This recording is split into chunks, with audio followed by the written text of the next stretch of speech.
Seja bem-vinda, seja bem-vindo ao canal da Interintro. Eu sou o Ed Nascimento e eu estou de volta aqui para a gente continuar nossa conversa sobre felicidade.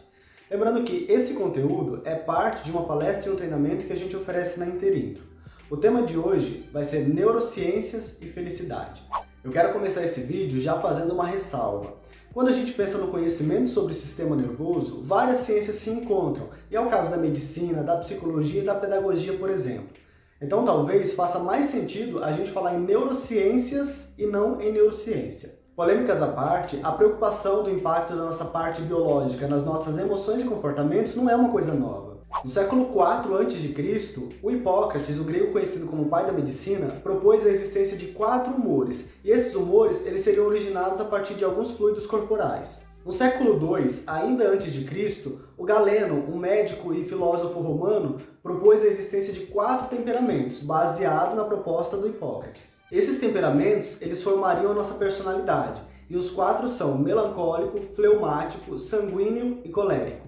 O temperamento sanguíneo, como o próprio nome diz, seria influenciado pelo sangue, vindo do coração. A pessoa com esse temperamento ela seria afetuosa, alegre, otimista e confiante. O melancólico seria aquele com mais influência da bile negra, vinda do baço. É uma pessoa triste, melancólica, deprimida, mas com dotes poéticos e artísticos. O colérico é influenciado pela bile amarela, vinda do fígado. É alguém mais irritado, enérgico e apaixonado.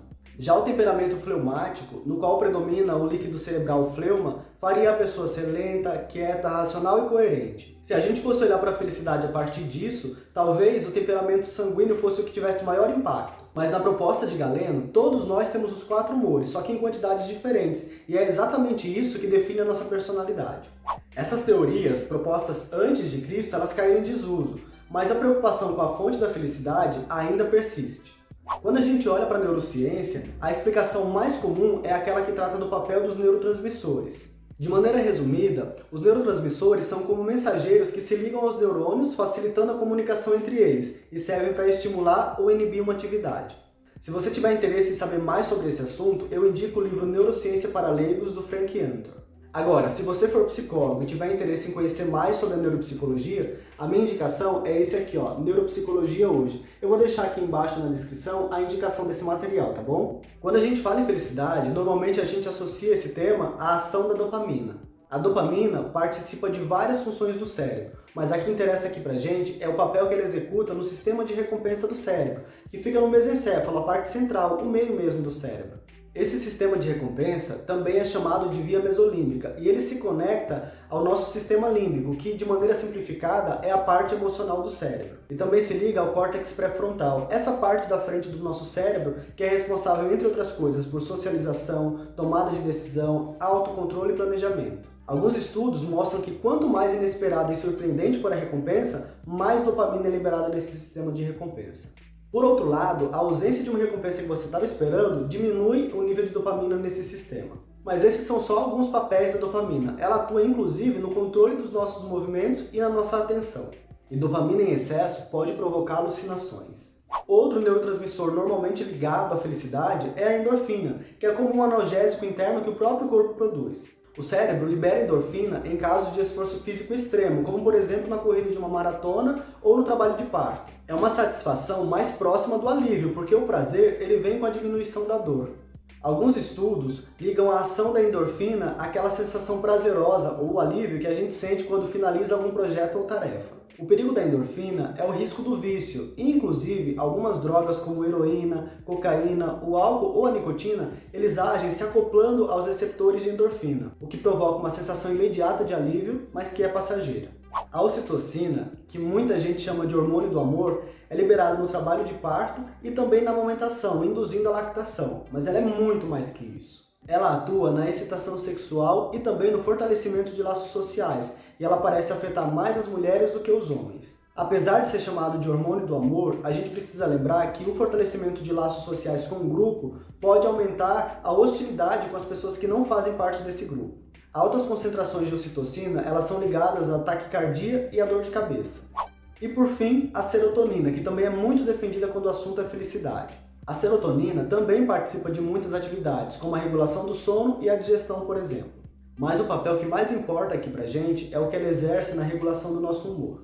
Aliás, a maior parte dos antidepressivos, eles atuam para aumentar ou para evitar a diminuição dos níveis de serotonina no nosso organismo. Mas se a felicidade se devesse apenas à falta de serotonina ou algum outro neurotransmissor, a simples correção, o simples aumento desse neurotransmissor já seria suficiente para resolver esse problema imediatamente, não é? Não. Os antidepressivos, eles levam semanas para começar a fazer efeito. E a gente sabe que ser feliz é diferente de não ser triste ou não estar deprimido. Não é porque você não está deprimido que você necessariamente é feliz.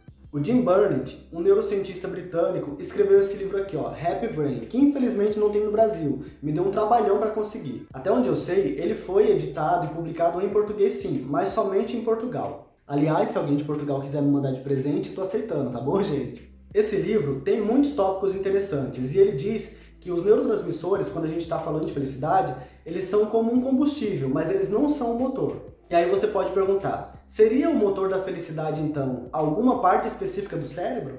E eu já vou adiantar que não. Apesar de eu ter falado agora há pouco do sistema de recompensa, da via mesolímbica, a gente sabe que a felicidade não é só prazer, e que o prazer, ele é passageiro. Você viu ao longo dos vídeos que o tema felicidade é bastante complexo, e a gente dizer que uma parte do cérebro é responsável por algo com essa complexidade é no mínimo enganoso ou então exagerado. Aliás, os exageros, as mentiras e os enganos sobre temas relativos ao cérebro são o que a gente chama na neurociência de neuromitos. Esse é um tema muito bacana e eu quero aproveitar a oportunidade para indicar para vocês essa série de livros aqui, Caçadores de Neuromitos. São 3 livros diferentes, eu tenho os 3 aqui, e eles foram organizados por pesquisadores brasileiros, a Larissa Zeglio e a Roberta Ecuni também. Agora, voltando aqui para a nossa conversa, eu quero fazer um passeio com você através das idades, para a gente ver o que é felicidade em cada época. Eu vou começar pela infância. O cérebro está sempre mudando, mas é na infância que acontecem as mudanças mais drásticas. Eu disse em outro vídeo que o bebê humano não nasce pronto, e ele depende dos cuidados maternos por muito mais tempo que outras espécies. O corpo de um bebê ele é cerca de 5% do corpo de um adulto, mas a cabeça do bebê ela é 25% do tamanho da cabeça de um adulto. Muitos processos cerebrais eles se desenvolvem quando a gente ainda está no útero, como por exemplo o olfato e o paladar. E sem contar que a gente já nasce, por exemplo, sabendo sugar para obter o alimento.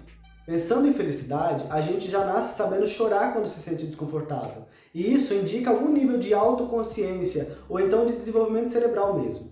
Nos anos iniciais da nossa infância, o cérebro ele forma cerca de 1 milhão de conexões por segundo. É muito trabalho e é por isso que os bebês dormem tanto. Eu quero falar uma coisa muito importante agora. Nós conseguimos sentir emoções como medo e estresse muito cedo, mas a capacidade de compreender a situação e o contexto, elas só vão se formar lá na adolescência, conforme a gente vai aprendendo e tendo experiência sobre isso. Isso significa que crianças são muito sensíveis a ambientes barulhentos, de brigas e eventos assustadores. Elas não compreendem e, por isso, elas sentem as emoções com uma intensidade muito maior do que elas conseguem controlar. Tem até um estudo que mostrou que em crianças, a amígdala cerebral ou o corpo amigdaloide, que é uma área bastante estimulada em momentos de perigo e medo, ela estimula o córtex pré-frontal, aquela área que eu falei mais cedo que é responsável pela tomada de decisão, pelo pensamento lógico e também pelo autocontrole. Em outras palavras, nas crianças, as respostas emocionais elas se sobrepõem às respostas racionais. Com o tempo, a área pré-frontal vai amadurecendo e ela assume também a capacidade de estimular a amígdala, fazendo aquilo que a gente chama de autocontrole.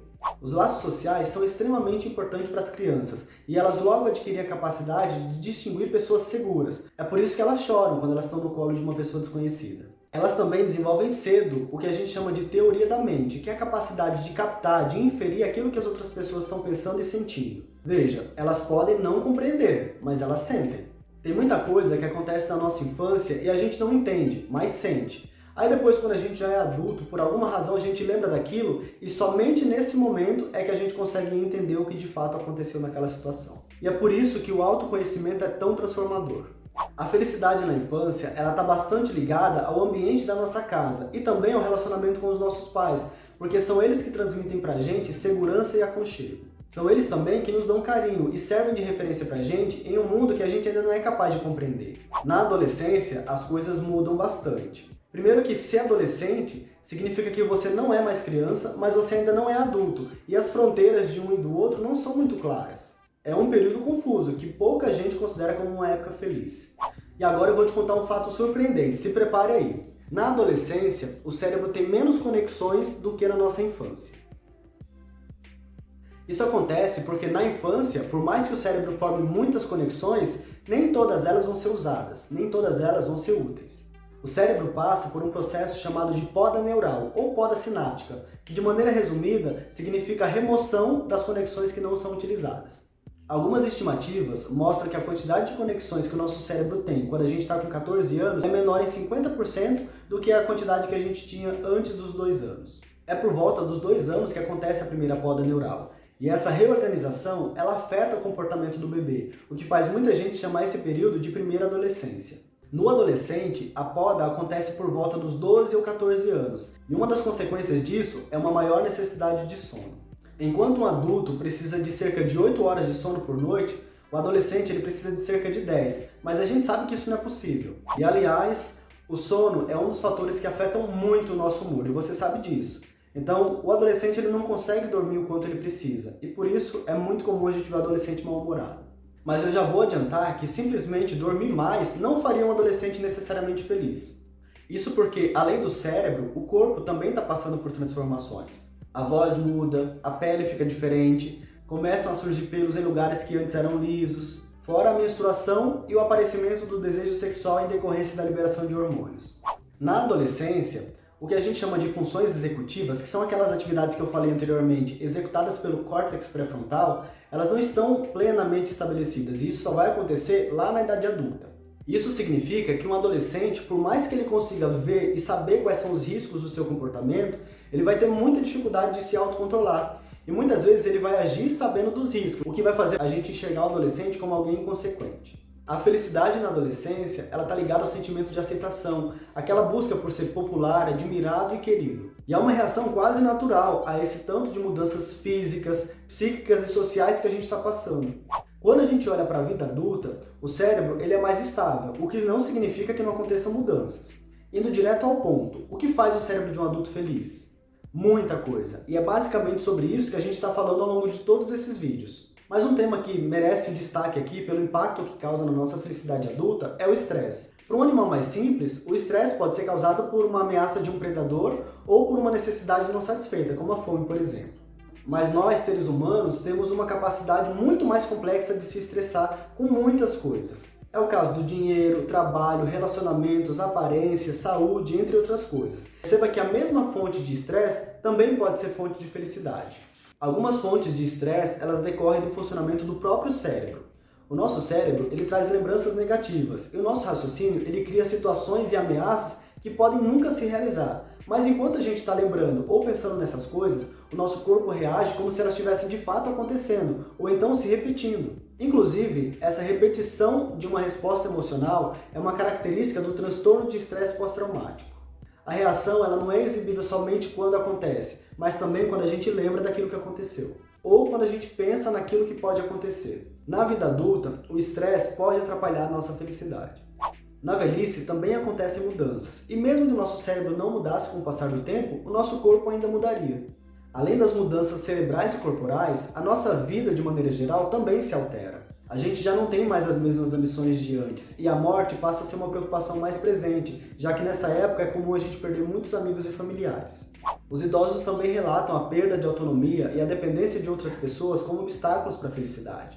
Uma das consequências do passar do tempo ou da idade no nosso cérebro é a diminuição da eficácia dos sistemas de dopamina e serotonina que a gente viu agora há pouco, que são muito importantes. Mesmo que não exista nenhum tipo de demência, e o risco de demência aumenta com o avanço da nossa idade, o cérebro do idoso ele é menos eficiente e menos rápido. Todas essas mudanças elas são inevitáveis, mas tem algumas coisas que a gente pode fazer para atrasar ou minimizar os impactos disso. A primeira delas que eu quero destacar é o exercício físico. O cérebro é um órgão do corpo humano, e como o exercício físico afeta positivamente o corpo, o cérebro também se beneficia com a pressão sanguínea adequada, o metabolismo correto e também com um coração saudável. E você já ouviu falar em reserva cognitiva? Pois ela é outro fator que impacta positivamente o funcionamento do nosso cérebro. Ela se refere a estímulos como o trabalho e a educação. Pessoas com maior nível educacional são mais resistentes a declínios em funções cognitivas, mesmo quando debilitações físicas já estão presentes. Por isso é tão negativo a gente viver ou se aposentar sem ter nenhum tipo de atividade que desafie a gente. A nostalgia, aquela sensação de no meu tempo as coisas eram melhores, por incrível que pareça, também é algo positivo. Na verdade, pode ser. Faz muito sentido você pensar que o mundo era melhor quando, na verdade, a sua condição física era muito mais favorável e você estava em plena capacidade cognitiva. A nostalgia é positiva quando a gente olha para trás para reconhecer as nossas conquistas, as nossas habilidades e principalmente os nossos bons relacionamentos, que, é claro, são fundamentais para a nossa saúde mental e cerebral em qualquer época da vida, mas principalmente na velhice. Eu disse no vídeo anterior que algumas áreas e atividades do nosso cérebro, elas são influenciadas pelo contato com outras pessoas. É o caso da parte anterior da ínsula, que fica ali escondida no córtex cerebral. Ela é responsável pela expressão da empatia. Outro exemplo é o giro fusiforme, que atua no reconhecimento de rostos. E também tem o córtex pré-frontal, que a gente falou várias vezes aqui. Muitos idosos relatam a falta de ter alguém para conversar. Se você olhar para muitas espécies, você vai perceber que o que fez elas evoluírem foi a vida em sociedade. Por isso, esses seres são chamados de seres sociais. E nós, humanos, fazemos parte desses grupos. A diferença é que a gente vive por muito mais tempo, até o momento em que a gente talvez não contribua tanto com a proteção ou com a busca de alimento para o nosso grupo, o que obriga o grupo a ter um olhar diferente para a gente, a ter um cuidado especial com a gente. Bom, eu não quero me prolongar demais, mas eu acho que já deu para perceber que a relação entre felicidade e neurociência não é uma coisa linear. Me conta nos comentários o que você achou desse vídeo. Aproveite, se você ainda não é inscrito nesse canal, se inscreva e compartilhe esse vídeo com outras pessoas que vão se interessar por esse assunto. Muito obrigado e a gente se vê a semana que vem, tá bom? Tchau, tchau!